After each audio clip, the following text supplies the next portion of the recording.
Welcome. Thank you for joining us for First Person Conversations with Holocaust Survivors. My name is Bill Benson. I have hosted the museum's First Person program since it began in 2000. Through these monthly conversations, we bring you firsthand accounts of survival of the Holocaust. Each of our first person guests serves as a volunteer at the museum. Holocaust survivors are Jews who experienced the persecution and survived the mass murder that was carried out by the Nazis and their collaborators. This included those who were in concentration camps, killing centers, ghettos, and prisons, as well as refugees or those in hiding.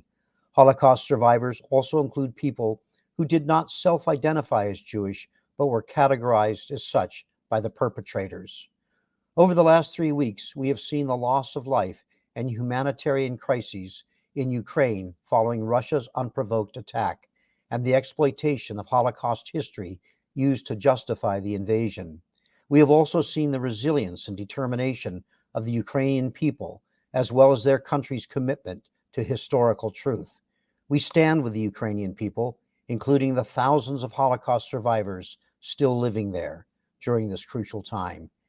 During our program, please send us your questions and let us know where you are joining us from in the chat. We are honored to have with us today Holocaust survivor Susan Warsinger, who will share with us her personal firsthand account of the Holocaust. Susan, thank you so much for joining us and being willing to be our first person today. Thank you, Bill, for having me come on your program. Susan, you have so much to share with us, so we're going to go ahead and get started. You were born on May 27th, 1929 in Bad Kreuznach, Germany, just a few years before Adolf Hitler was appointed Chancellor of Germany. Please tell us about your hometown and your family before the Nazis came to power. Yeah. I was born in Bad Kreuznach. It's a little town near Frankfurt and near Cologne. And it was a very small town, but it was beautiful. It was surrounded by mountains and had many grapes growing all over and many vineyards. And it had a beautiful river called the Nahe, which was a tributary of the Rhine River. And it had a beautiful bridge that was built in the 1300s in medieval times. And then it had a spa, which was very popular because the German people from all over Germany used to come and get bathed there and breathe in the sulfur air and the fine air so that their illnesses would be better. Anyway, this picture that you're looking at is my father, and we're right walking in the garden where the spa was, and that's my father and me went for a long, long time ago. Yeah. And I think we have another picture for you to share with us as well. Yes, that's my father and my mother and my brother Joe and me. This is before Hitler came into power. Well, what was your father's occupation, Susan? Yeah, he had a linen store, and he was probably doing very well because we lived in a nice house. But these things changed when Hitler came into power. And that, of course, Susan, that happened in January 1933 when Hitler was appointed chancellor and moved quickly to turn Germany into a one-party dictatorship. Yes. The new Nazi regime persecuted Jews and passed anti-Semitic laws. So tell us how life changed once the Nazis were in control and how that changed your family's life. Yeah, well, the Nazis boycotted my father's store, and he lost all of his customers, and eventually he had to give up the store, and some German people took it over. So he didn't have any income, so we had to move from one place to another, to many different houses and different apartments. And my father, in order to make a living for his family, he went and picked strawberries and he sold them in baskets to the people, to the Jewish people of our town to help him make a living. And you remember him going out and doing that, don't Yes, you? I do. I really do. Mm. And we have another photograph I'd love you to tell us about. I want to introduce you to my whole family. My brother, Joe, I'm going to be talking about him a lot. He has his arm around my mother, and then she's holding my baby brother, Ernest, and that's me with my arm around my father. Now, I'm going to tell you all of my stories from a child's point of view because that's the way I remember it. Mm-hmm. Mm-hmm. Mm-hmm. Your baby brother, because of the circumstances, he tell us about his birth.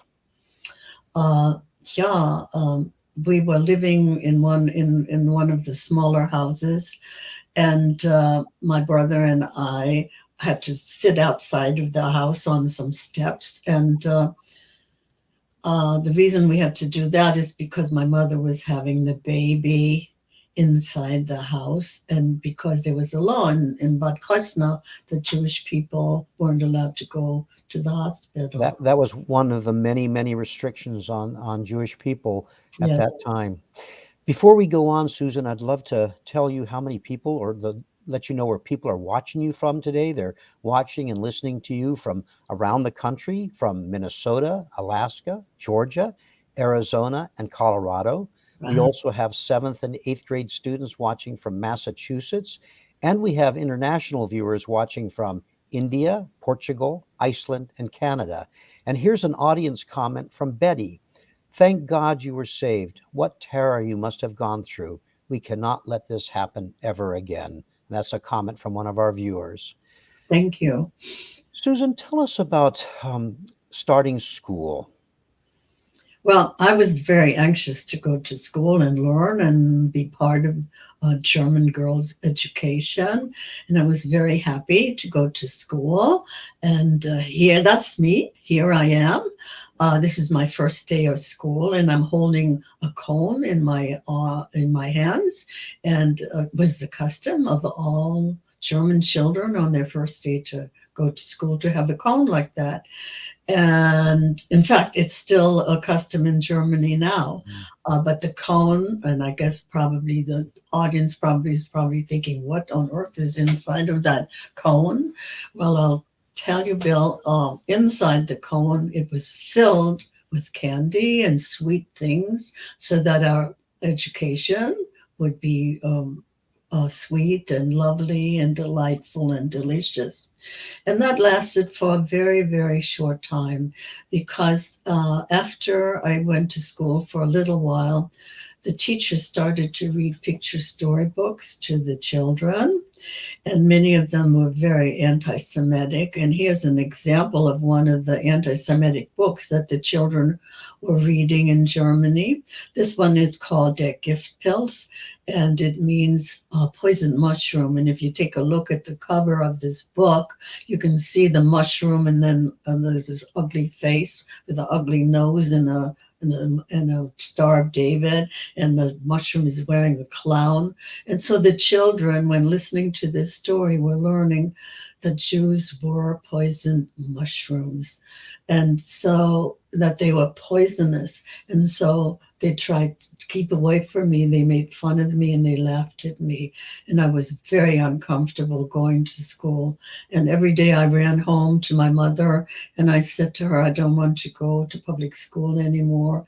I want to stay home. And she said, well, just stick it out, stick it out. But after a while, I was extremely happy. And the reason I was extremely happy, Bill, is because there was a law in Germany that Jewish children weren't allowed to go to school anymore.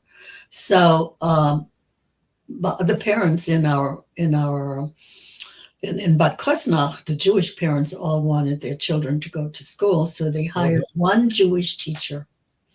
And that Jewish teacher had a one-room schoolhouse, and we all went to that school. Maybe they want to. There it is. There you go. Yeah. The teacher is the one that's holding he's writing something on the paper, and I'm the one with the pigtails. Well, what happened is he was responsible of teaching all the Jewish children in Bad Kreuznach in that one room. He taught from first grade first row was the first grade, second row was the second grade, all the way to the ninth grade.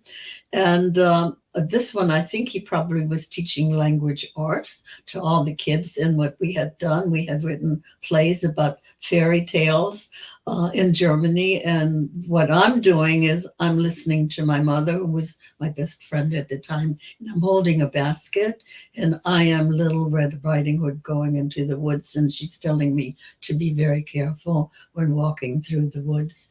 And so all these children here were really very happy because there was nobody to call us names and nobody to be anti-Semitic because we were all Jews together. That for a time that must have felt like a place of safety after all you were subjected to in that public school. Yes, yes, yes. You had an incident that you recall when your mother sent you to the store to get bread, but you had to go through a park to get there. Tell us about that.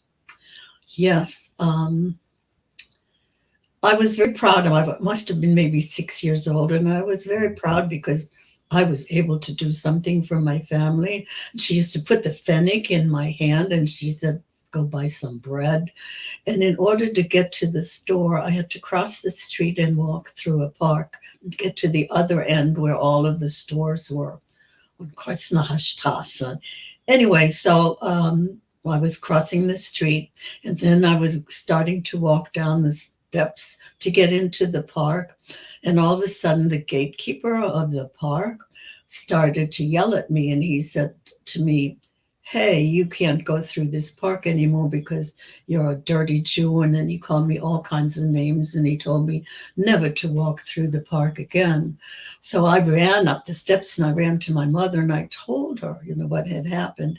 And she really didn't want to worry me. And so she said, "Well, next time you go, just walk around the park." Mm. So the next time she put the pfennig in my hand, and I crossed the street, and there was an entrance to the park, and I was standing at the top of the steps, and I said to myself, "Oh, I am very tired," because if I had to walk all the way around the park, I would have to walk all the way 1 block and then another 2 blocks the other way and then go back. And I said to myself, "I'm very tired. I think you probably already know what I was doing." I did go down those steps. And so, of course, the gatekeeper came and he started to scream at me the same horrible words, but he also threw rocks at me, the rocks that were in the park. But the bad part of it was that he had his daughter, and she was watching him. And he was her role model. And so she must have said to herself, "Well, if that's what my father does, I'm supposed to do that too." And so she picked up some rocks and threw them at me and called me the same names that her father was calling me. And here was this little girl who was learning about hatred and anti-Semitism. And I never walked through that park again. Just a horrible thing for a little child to have to experience that, along with the other things you've described. Susan, this brings us to early November 1938.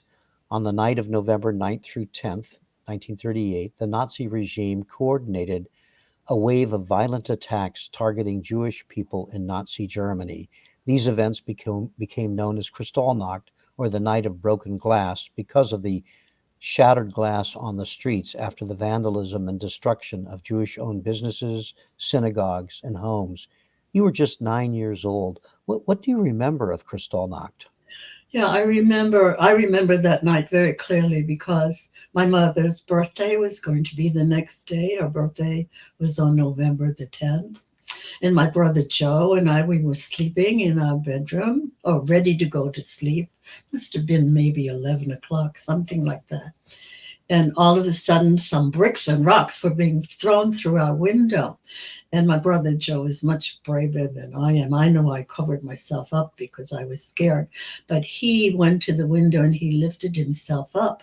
And he said to me, "Susie, it is our neighbors that are throwing the rocks through the window, and the civil policeman who was standing at the edge of the crowd like this, and he didn't do anything to stop the crowd from throwing the bricks and rocks through the window.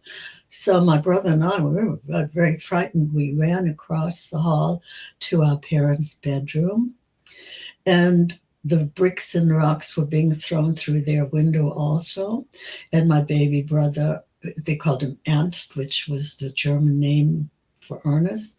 Mhm. And he was laying in a bassinet right near the window. And my brother Joe remembers that a rock fell on his hand, on the baby's hand, but the baby was okay. He was all right.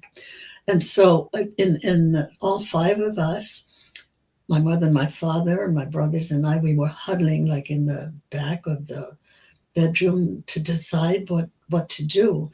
And just then, the people had uprooted a lamppost from outside, which was called Adolf Hitler Platz, and they smashed the lamppost throughout. Like a battering ram right through your door. Yes, exactly. Mm. They smashed it through our front door, and the glass was beautiful colored. It was purple and gray. No, not gray.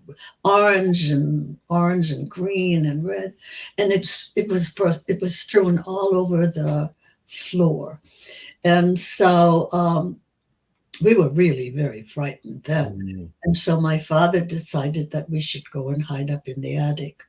I'm just telling you, we lived on the first floor of the house, and the rabbis of the town, the one rabbi we had in the town, was living on the second floor, and on the third floor, a non-Jewish family, and on the fourth floor was an attic. And so my father thought that it would be best for us to go and hide up in the attic. And so when we got up to the attic, the rabbi's family was already in the attic, but the rabbi wasn't there. So I looked out, there was a little window, and I looked out the window, and I saw the rabbi standing on his veranda, and the two SS officers, maybe, I don't know, or soldiers, German, I don't remember exactly what they were, but they were holding him by the arm, and another one came along and cut off his beard. And then later on, I found out that they sent him to jail, and that because he was Jewish. And then I found out that all the men in Bad Kreuznach, in our town, had to go to jail because they were Jewish. And then I found out that they when the people were with people, our neighbors had gone into our apartment, they had ransacked some of the things that we owned, but they really damaged the rabbi's apartment, and they took some of his artifacts and looted some of his things. And then I found out that they did that to everybody in Bad Kreuznach, anybody who was there was a Jewish family. And on that single night, across Germany, some 300 synagogues were burned in that night. Yeah, Susan, exactly. Our synagogue, that's what I found out. Yeah. Our synagogue was also burned. We had one. One out of I'm 300. glad you brought that up. Yes. Mhm. And what do you remember about hiding in the attic? Well, we were children, and the rabbi had children. He had 3 boys and a girl, and I don't know what my baby brother did, but I think they told me later on that the people who lived on the 3rd floor that were not Jewish, they gave my mother some milk to give to the baby. But otherwise, they pretended whatever was going on, they didn't have anything to do with it. So we were playing, it was November, and they were apples that were stored. We had stored apples in the attic. And so we ate them, and we played with them. We played ball with them, and we used it for an abacai. We counted with them and did math problems. And we were children, so I don't remember it being such a horrible experience being up there, but I'm sure the adults knew that was going to be the end of our wanting to stay. in Yeah, Germany.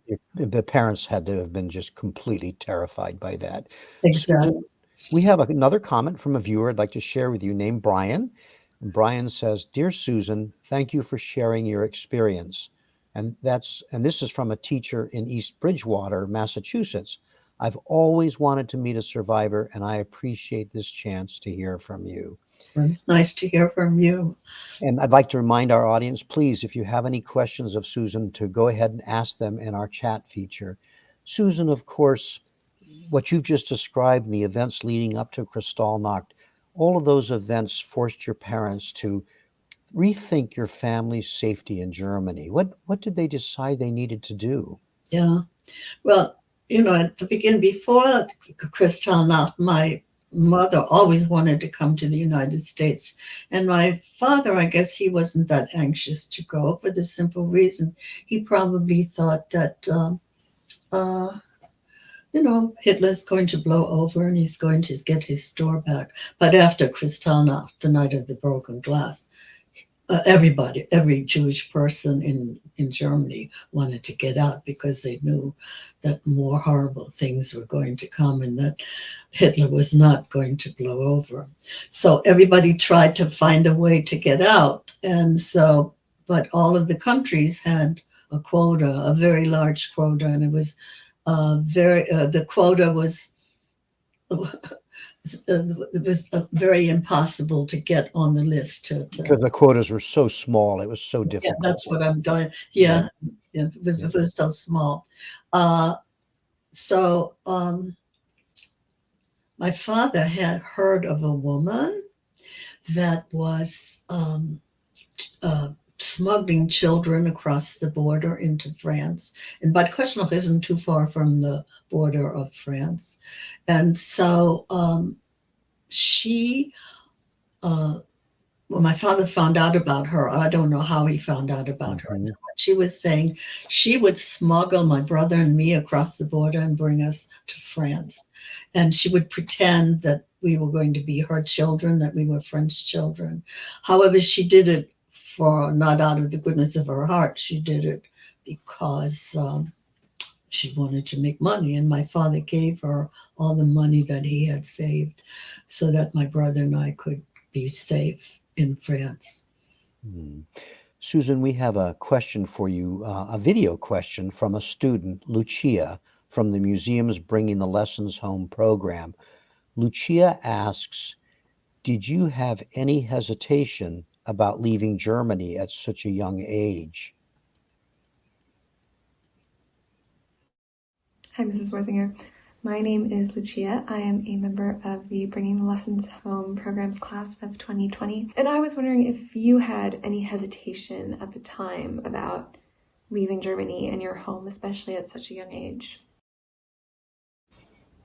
Well, that's a very good question. I am. I knew that my parents wanted to save us. I knew they wanted to send us away, and I knew that I had to do what my parents wanted me to do. But it was very difficult to leave them, to get separated from them. And the thing is, the most horrible thing that now that I'm an adult must have been for my mother and father to send their children away and not know if they were ever going to see them again. I can't imagine how terrifying that was, and tragic for your parents to do exactly that. So there you are with Joseph. You're heading to France. Your mom and dad and your baby brother Ernest are behind still in Germany. Tell us about the incident when you were crossing the border into France when German soldiers boarded the train.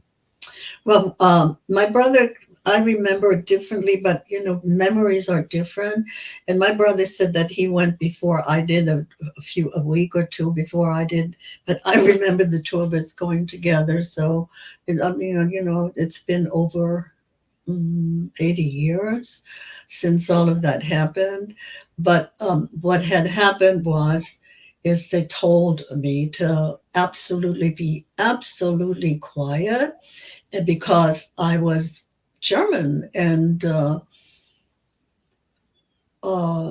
didn't know how to speak any French, and we were supposed to be her children. I think she had put our picture into her children's passport. And Mhm. so we were supposed to be very quiet, because if the French people came and asked us some questions, we wouldn't understand and we wouldn't be able to answer. And so we had to be very quiet.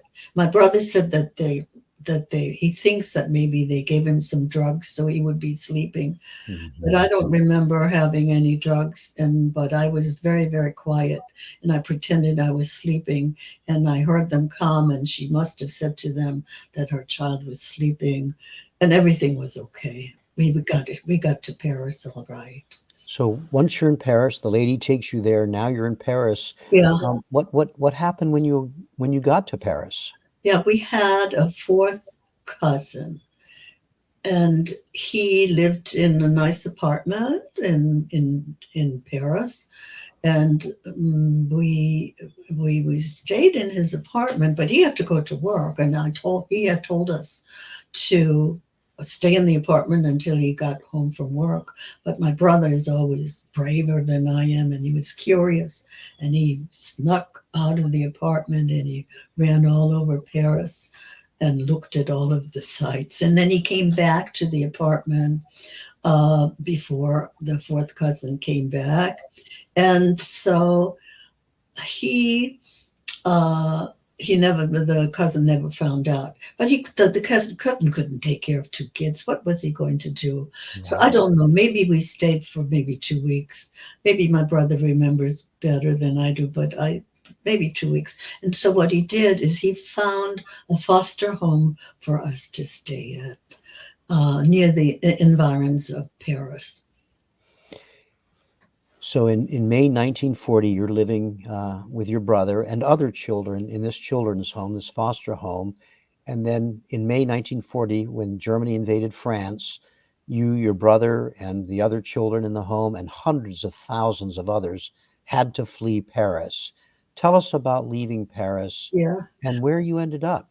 Yeah, my brother remembers distinctly that we were walking. We were someplace in Paris on the Champs Elysees, and that we saw the German army marching in, and we could hear the boots and the trucks and the cars and coming down the Champs Elysees.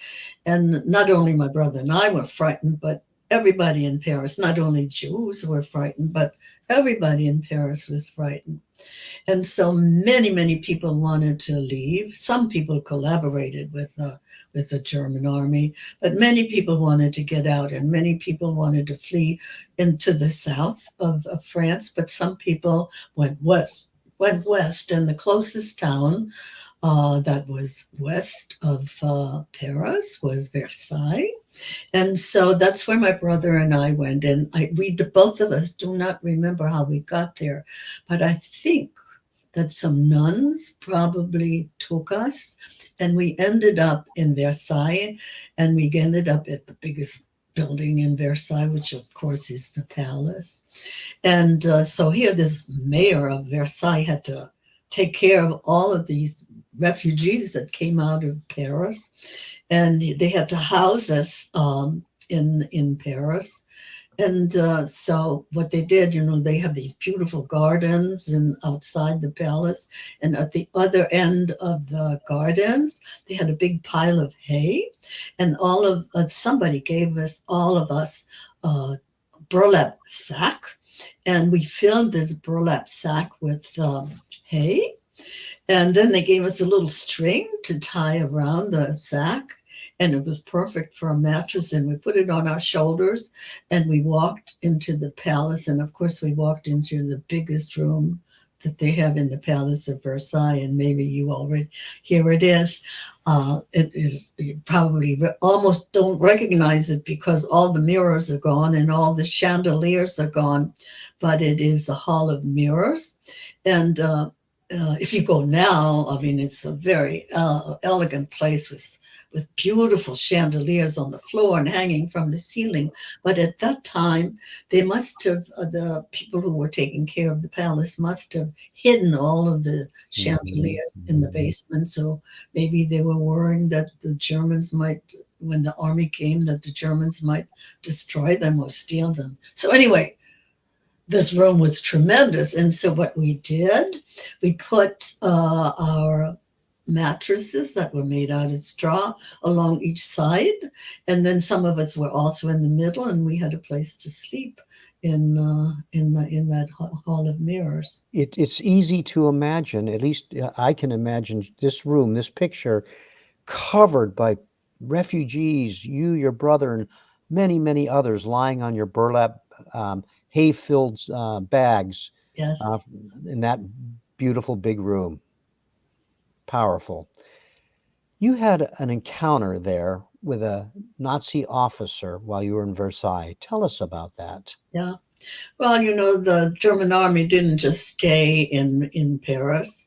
They decided to come to Versailles. That was one of their next places they invaded. And so we heard them coming in and marching again in this big cavalcade of cars and trucks. And some soldiers were walking. But in front of that whole caravan was a car. And out of this car came an officer, a German officer, and I don't know whether he was a general or whether he was a captain, but he seemed to be very important. And he got out of the car and he said he wanted to talk to the mayor. Now, they called the mayor, and the mayor did not know how to speak any German. And a German officer didn't know how to speak any French. And so um, they needed to have somebody to translate for them. And somebody said, "Oh, there's this girl in the palace and she knows how to speak German." So it was me.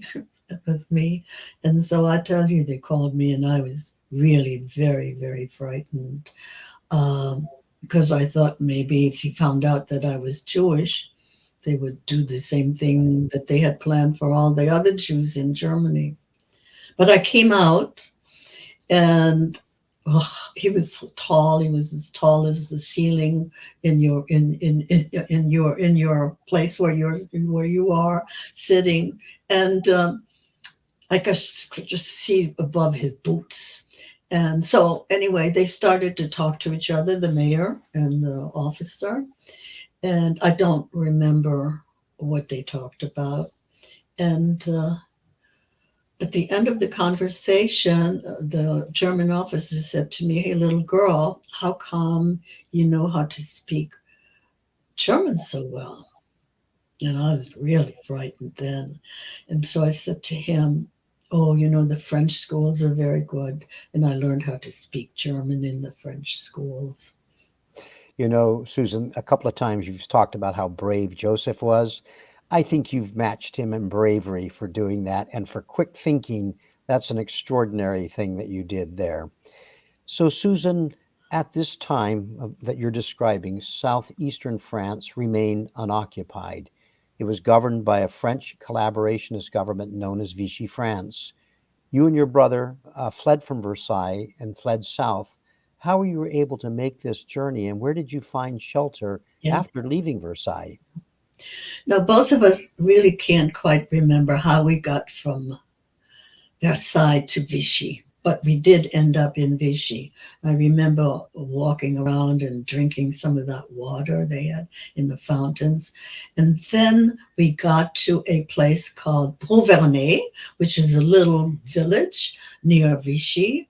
And there was a castle, an old castle that the Oeuvre de Secour des Enfants, an agency which was wonderful to lost Jewish children at that time. And here's that castle. You can see it.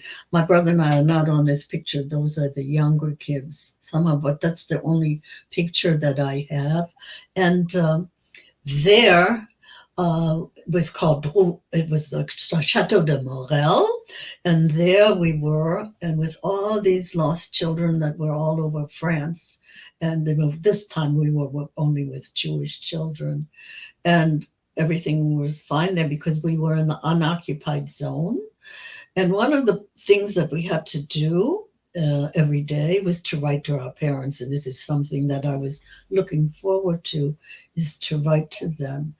And because we were worrying about what had happened to them, because we had heard stories. Now this is like in the beginning of 1941, and we hadn't heard about all the atrocities that happened after 1941, but we weren't quite sure where my parents were and what had happened to them.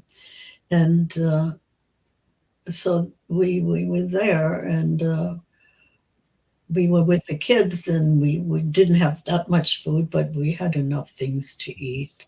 And you were writing letters to your parents, but were they able to write back at all? No, we didn't hear from them. No, Nothing. we didn't know. Do you remember what that was like for you? And that must have been just so sad and Yeah, scary. yeah. I wanted to hear from them. Yeah, That was my main thing, is what had happened to them. And I right. wanted to be with my mother and father, and of course my baby brother Ernst. And while you were at this home, the chateau, um, tell us about the education that you were getting there. Oh, yes. By that time we knew how to speak French already, because when we were in the foster home, we went to school and we had to learn, and nobody spoke any German, so we were little kids and we learned it very quickly. And so the village had a school for the village kids, but they didn't want the children from the chateau to be mixed with their children. And so they gave us a special teacher, again in a one-room house, and all the kids from the Chateau de Morel went to that one room, and we learned. I have a cahier du jour where we learned how to do math problems, and I had to write them in. And we learned geography, and he was a wonderful teacher. And the thing that I remember the most is that, in France, the kids go to school on Saturday, but not on Thursday. Thursday and Sunday is their day off. Mhm. And so we have to go to school on Saturday. But he was so very understanding, because we were Orthodox, and the Orthodox Jewish people, they don't write and they don't work on Saturday. And so, but we did walk to school, but he always gave us lessons so that we didn't have to write anything. And he was a very good teacher. Susan, we have an audience comment and a question from Masha. Masha's asks or says, "Thank you for sharing your family story. How did you handle being separated from your parents? What helped you to deal with such a difficult situation?" Yeah. Well, writing the letters to them was good. And also, I had the support of all the other children.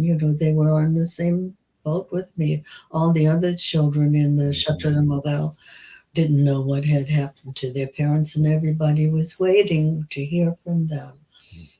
And Susan, speaking of those other children, please share with our audience how you celebrated each other's birthdays. Well, I'm glad you asked me that. When it was time for somebody's birthday, that was your friend or your relative. So we used to get dessert. We didn't have that much food, but we used to get dessert maybe once a week or something. And so what we did is we didn't eat the dessert. We took the dessert and hid it up in a locker up in the attic. Everybody had their own locker. And so we saved our desserts for a couple of weeks. Maybe it was 3 weeks, I don't remember. And then when it was time for the birthday child, all the friends got all of their saved desserts and brought, and another person went out and to the cafeteria, and they got a tray, and we all put our goodies that we had saved for those 3 weeks. We put it on the tray, and somebody went out to get dandelions and other whatever was blooming outside, and we put it on the tray, and then we carried the tray in the morning before the person woke up, and brought the tray to the person whose birthday it was. And then the person woke up and was very happy. So, I know our audience, as I do, loves hearing about how you were looking out for each other in that way. yes, we did. Yes, So, yeah. Susan, here you are in this children's home in southern France, not knowing anything about the fate of the rest of your family. You hadn't heard back. But after about a year in the home, one day the headmistress calls you in to see her. What did she want to say to you? Yeah, I didn't know why she wanted to talk to me because usually you have to go and see her because you've been bad or something. And I was always a very good child, and I never did anything wrong. So I walked up this staircase out of marble and held on to the wooden banister, this ancient wooden banister, and I was shivering and I was frightened. And so I got inside her office. And she said to me, Susie, you are going to go to the United States. Mm. And I tell you, I was filled with joy, but I was flabbergasted and I just didn't understand. And so she said, your parents are in the United States and your baby brother are in the United States, is in the United States. And they have found you. They have gotten the Quakers. The Quakers, by the way, they did such wonderful things for children during the Second World War. Mhm, mhm. And also the Highest and the Osei, all of them got together and they found us and they helped my father make, well, my father bought the tickets, but they helped my father arrange for a trip for us to come to the United States on a ship called the Sapapinto in Portugal. And before we turn to hearing about your trip on the Serpapento, we have an audience question from a viewer, Kelly. And Kelly asks, how did your parents survive? That's a very good question. They must have been horribly upset because they didn't know where we were. Right. But so how did my parents get over here to the United States? I'll answer that question. And what happened is my father had a cousin who lived in the Bronx, and she had a pickle factory. And in the United States, you could get affidavits if you had somebody that promised that you would not be a burden to the United States and that they would cover the immigrants' expenses. And so this cousin, her name was Ann Gorston, and she wrote the affidavits, and she said that she would be responsible. But I guess at the time, the amount of affidavits that she had was just good enough for one person to come. Mhm. So my parents must have had to decide which one was going to come. And so they decided that my father should come because if he came, he could start to work and then somehow it'd be easier for him to get my mother over here. And so that's exactly what happened. He came to the United States in I think at the end of 1940 or 41. And then he worked and then he got my mother and my baby brother's affidavits to come to the United States. And so then that's when they started to try to find us. We can only imagine what it was like for your mother. Her one daughter and one son are gone, and um, her husband is gone to the United States, and so it's just your mother and your little baby brother still in Germany. That must have been just an extremely difficult time for her. So once you found out that you were going to join them in the United States, tell us about your journey out of France to the United States. What was that like, and how did it happen? Yeah. Well, the first thing was we had to get out of Provernay, and we took a train to Marseille, which is in the southern part of France. And there we stayed for a few days, and I'm not sure what happened there. There were a lot of places that were taking refugees were all over in Marseille. But somehow or other, we got together with many children and we got on a train, and the train took us over the Pyrenees through Spain, and I remember we were in Madrid. We were in a bus in Madrid, and then somehow we got to Portugal, and then we got on the boat that was in Lisbon, and and the boat was called the Serpa Pinto. And I found this out later. We went with 50 children. They were all in the hull. We all were in the hull of the ship. It was a cruise ship, but much smaller, not like anything they have now. And the thing is, these 50 kids, later now, I found this out since I worked at the United States Holocaust Memorial Museum, that Eleanor Roosevelt was responsible for getting all of these children to come to save these children. And somehow, evidently, maybe 4 children were not able to get onto the group. And so they put my brother and me and 2 other children onto this transport. And so what we did is we all slept in bunks in that one room, all 50 of us. And it took 14 days to get across. We have an image for you to tell us about. Ah, yes. Oh, yes.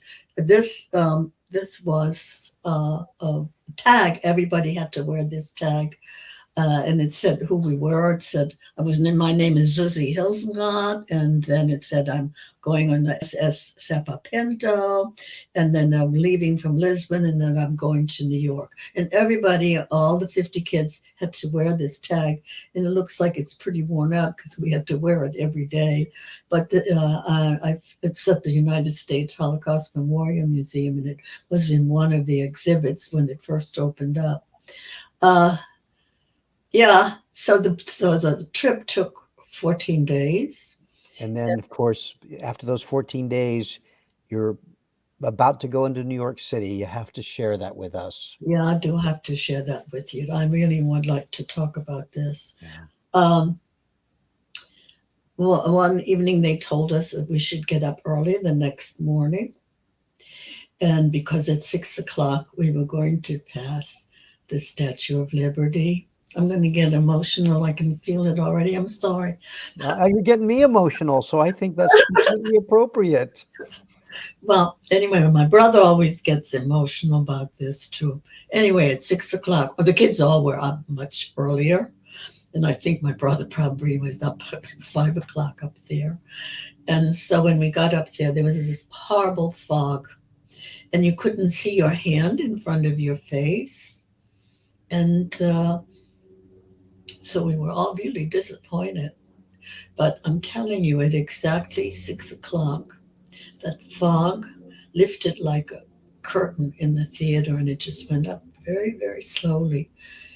And the very first thing we saw the bottom of the statue, because it was 6 o'clock and that curtain was rising very slowly, and slowly we saw her body, and then we saw their head, and then we saw the entire Statue of Liberty, and all the children were excited. And of course, my brother and I were extremely excited because, first of all, we were going to see our parents.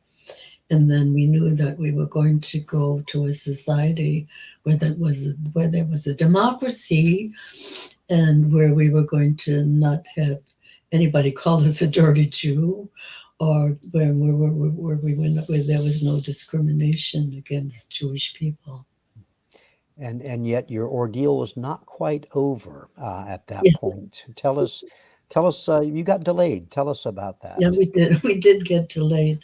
When we got to the port in New York, all the passengers of the ship got off the ship, but somehow or other, they had some medical people coming on board to check out to see if the children had some kind of a communicable disease. Oh, this is a picture of us coming into the port.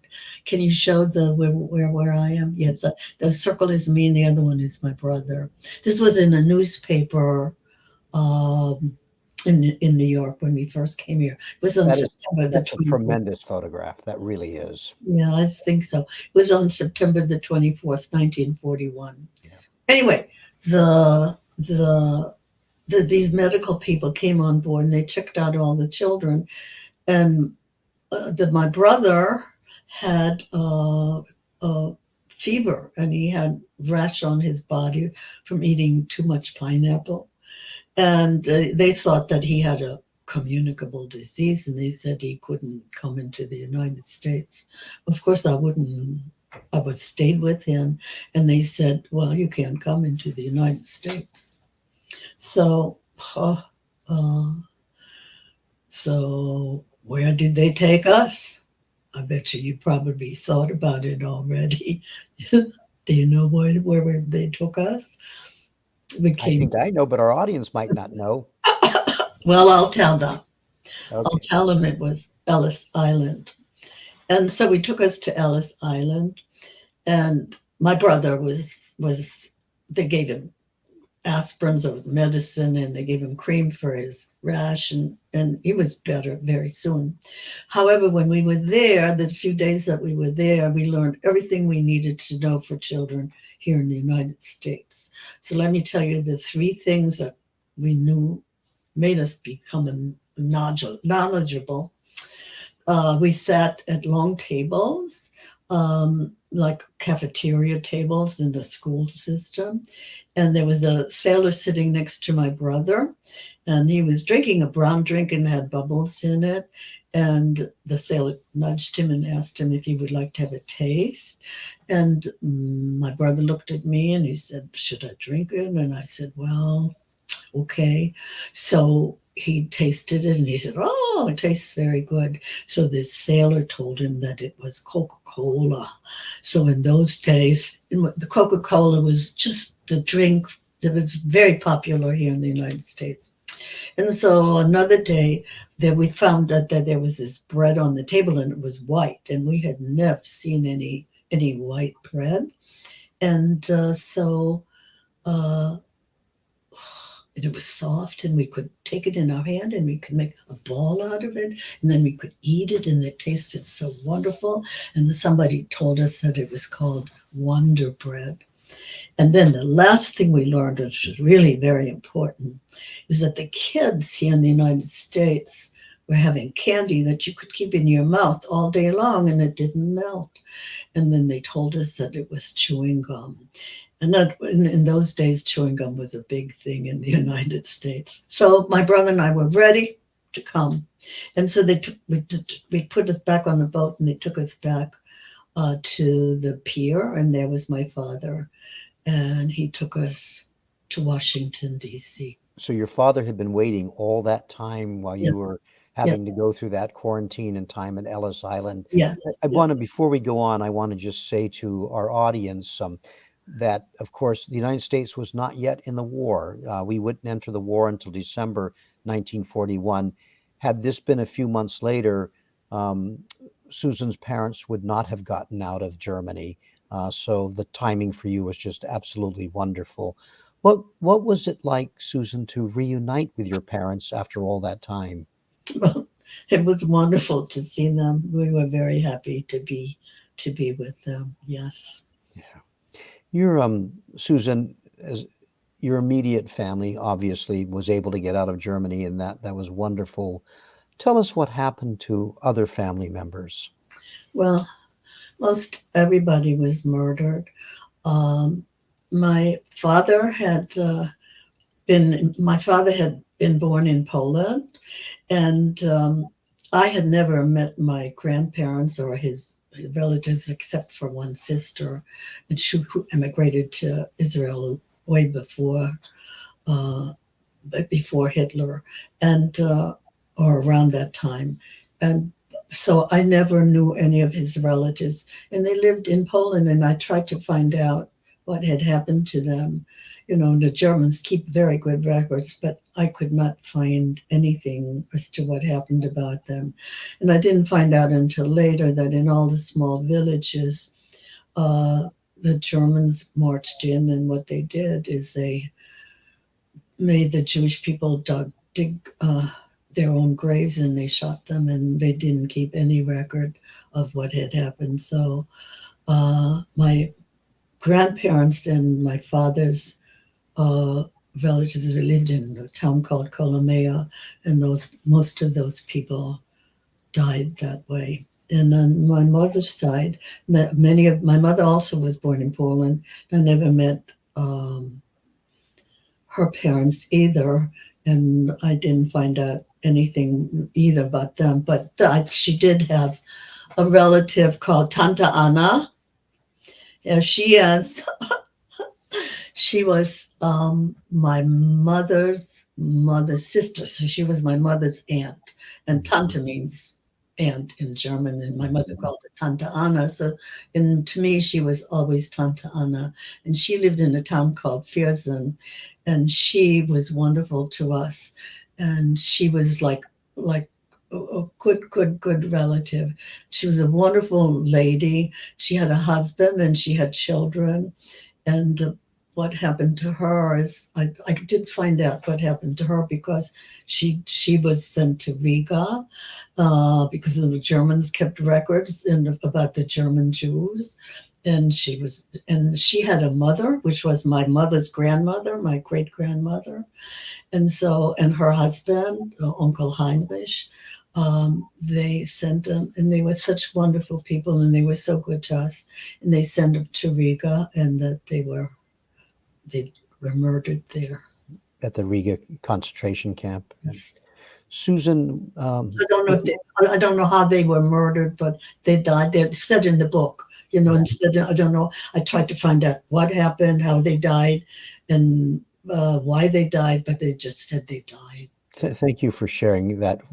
I know that's very painful to talk about.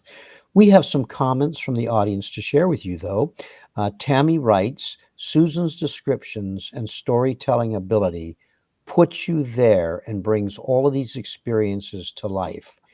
For history, Susan's account is so important. Thank you again, Susan. I will listen to you at every chance I get. And your granddaughter is watching. Rebecca writes, Hi, Grandma. I'm watching with my dad and David. We love you. Well, hello. It's going to be David's birthday, and I think tonight we're going to celebrate David's, and he has a twin brother, and we're going to celebrate him. And I just want to brag about my children and grandchildren. They are all so wonderful. They are contributing to society. All of them, all my 9 grandchildren, and David and Rebecca especially. Not, but they're all. David is doing. Helping the world and then desalinating the oceans, and he's going to save the world from a water shortage. And all my other grandchildren have so much to contribute. And so what I'm saying to you all, see what I brought with myself and all these 6 million people that were killed. They could have had grandchildren. They could have contributed to the world. And like my grandchildren are contributing to the world. Susan, I have just one more question for you. In the face of rising global anti-Semitism, please tell us why you continue to share your firsthand account of what you experienced during the Holocaust. We have to remember what happened. We cannot undo the atrocities of the past. We have to take action to confront hate. We cannot be onlookers when we see injustice taking place. We need to understand what prejudice and hatred can do to people. We have to be sensitive to each other and take care of one another.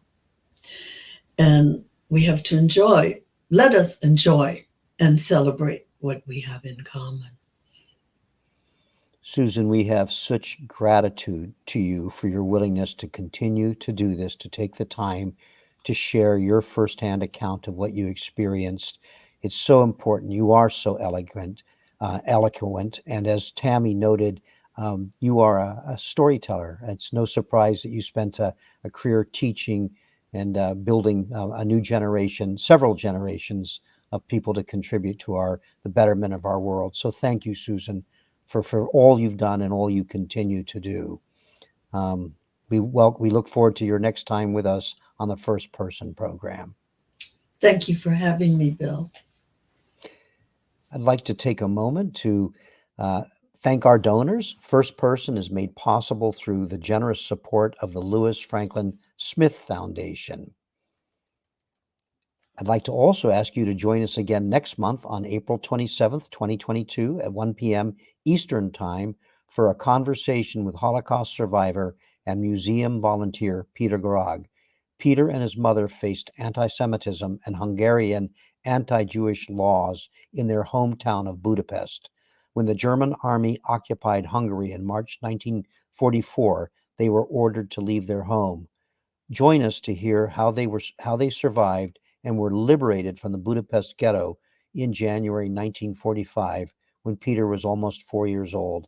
Thank you for watching First Person today.